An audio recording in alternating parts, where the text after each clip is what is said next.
Nosso colega Shermila de la Cruz e nosso cameraman Akin Tomlin estava presente a oportunidade de lo qual está e caia Cuyacaba tem 2 vias. Nós falamos de caia Tomás Henriquez.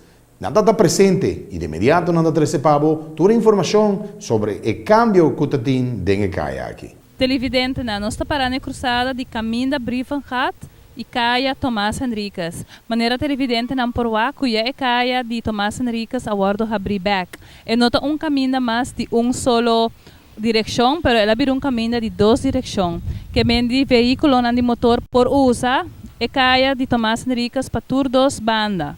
E caminho aqui da Hopinete, me tem que bisa essa aqui. E cambio não que vai direita na vigorta. Den caia Tomás Henriquez de caia Forte van de Lende, te caminho da Brievengat.